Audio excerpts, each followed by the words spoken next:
시청자 여러분 안녕하십니까? 데일리 아시아 권영훈입니다. 바로 시작해 보겠습니다. 첫 번째 뉴스픽입니다. 일론 머스크 테슬라 CEO. 잘 아시겠지만 트럼프 정부에서 거의 유일한 친중 인사로 잘 알려져 있습니다. 그런데 중국 시장에서 테슬라 인기가 시들해지면서 판매량이 크게 줄어든 것으로 나타났습니다.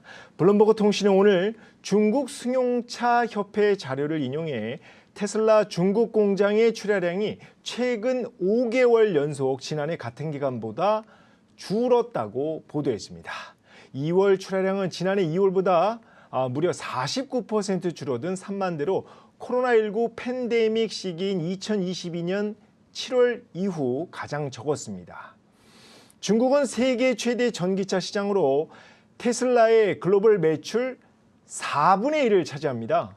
중국 상하이 기가팩토리가 테슬라 최대 생산 공장이며 상하이에 추가로 메가팩 배터리 공장을 테슬라는 짓고 있습니다.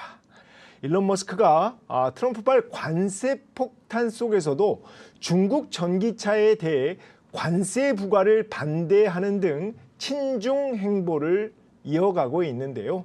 그만큼 머스크가 공을 들인 중국에서 테슬라 판매 부진은 뼈아플 수밖에 없습니다. 반면 중국 비아디는 2월 출하량이 지난해 2월보다 161% 급증한 31만 대를 기록해 시장 점유율 15%로 중국 1위 자리를 당당히 지켰습니다.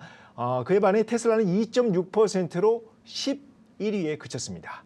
중국인들이 테슬라를 외면하는 건 비아디보다 성능이나 가격 모두 뒤처지기 때문인데요.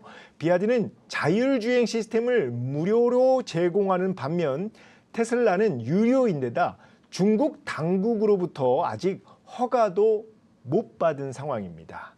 테슬라 모델 Y와 모델 3가 최근 가격 인하에도 평균 가격 33,500달러인 반면에 비아디의 가장 비싼 차인 송플러스는 21,000달러에 불과합니다.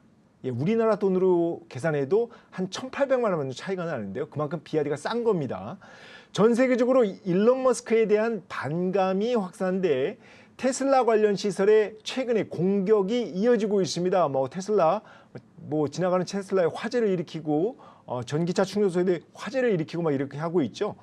머스크는 트럼프 대통령 최측근으로 정부 효율부 수장에 올라서 사실상 실세 역할을 하고 있는데 대규모 연방 공무원 해고를 주도하면서 자국 내에서 강한 반감을 사고 있습니다.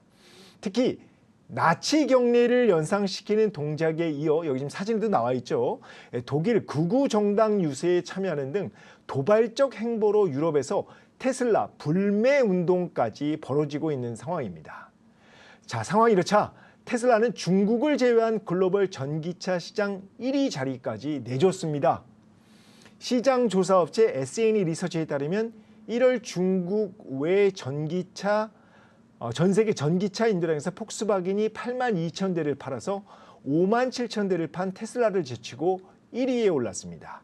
시장 점유율을 보면 폭스바겐이 17.6%로 테슬라를 5%포인트 격차로 앞섰습니다. 일론 머스크가 세계 최대 전기차 시장인 중국 시장을 차지하기 위해 온 힘을 쏟고 있지만 중국 당국으로부터 이용만 당할 수 있다는 지적마저 나오고 있습니다. 이른바 국뽕, 소위 말하는 민족주의, 국수주의가 아메리칸 퍼스트를 외치는 트럼프만큼이나 중국도 상당하죠.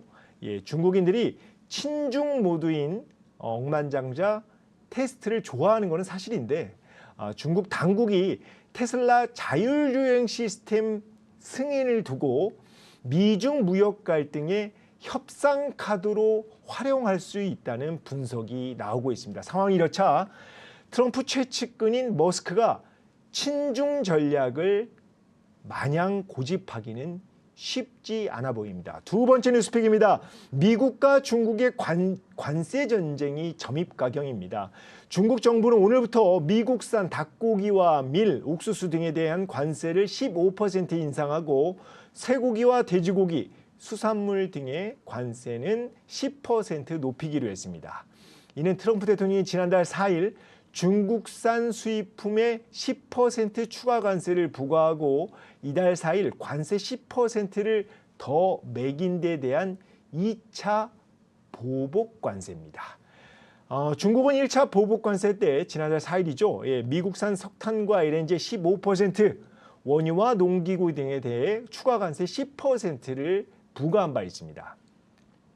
미국에 수출되는 중국산 제품에 평균 25% 관세율이 적용됐는데 두 차례 관세를 더 매기면서 평균 45% 관세가 부과되는 셈입니다.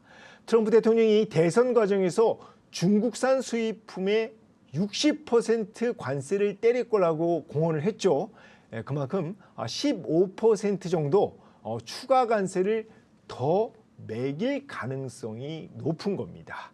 자, 트럼프 대통령 취임 이후 시진핑 주석과 전화 통화는 물론 정상회담 자체도 성사되지 않고 있습니다.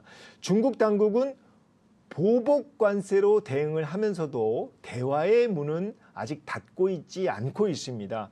최근 왕원따오 중국 상무부장은 협박, 위협은 중국에 통하지 않는다며 양국은 적당한 시기에 만날 수 있고 그리고 양국의 팀 또한 조속히 소통할 수 있다고 말했습니다.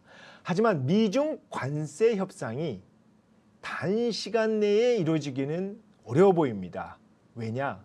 앞서 중국은 트럼프 1기 정부 때 관세 전쟁을 벌였다가 울며 겨자 먹기식으로 미국산 농산물 500억 달러어치를 수입한 사례가 있기 때문입니다. 중국 정부는 똑같은 과오를 되풀이하지 않기 위해 미중 관계 전제 조건으로 상호 존중을 내세우며 모든 협상은 대등한 입장에서 진행돼야 된다는 점을 거듭 강조하고 있습니다.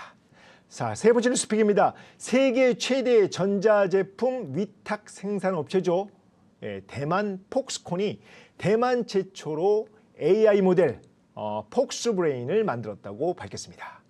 월스트리트저널에 따르면 폭스브레인은 추론 기능을 갖춘 대규모 언어 모델로 데이터 분석과 수학, 코드 생성 등도 가능하다고 합니다.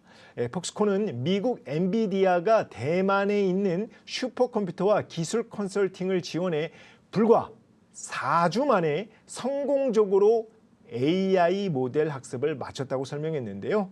이번 모델은 엔비디아 H100 그래픽 처리 장치 100개가 사용된 것으로 전해졌습니다. 이달 중순 열리는 엔비디아 연례 기술 행사에서 추가 정보를 공개할 예정인데요. 폭스콘은 모델 성능은 중국 AI 스타트업 딥시크의 일부 모델에 비해 약간 뒤처지지만 세계적 수준에 근접하고 있다고 자평했습니다. 폭스콘은 애플 아이폰의 최대 위탁 제조사이면서 엔비디아 차세대 AI 서버의 최대 공급 업체입니다. 폭스콘은 올해 1, 2월 매출이 지난해 같은 기간보다 25% 증가한 1조 1000억 대만 달러, 우리 돈으로 환산하면 48조 6천억 원을 기록했습니다. 자, 오늘 준비한 건 여기까지입니다. 매일 오후 5시 유튜브 라이브로 찾아오겠습니다. 데일리 아시아를 시청해 주셔서 감사합니다.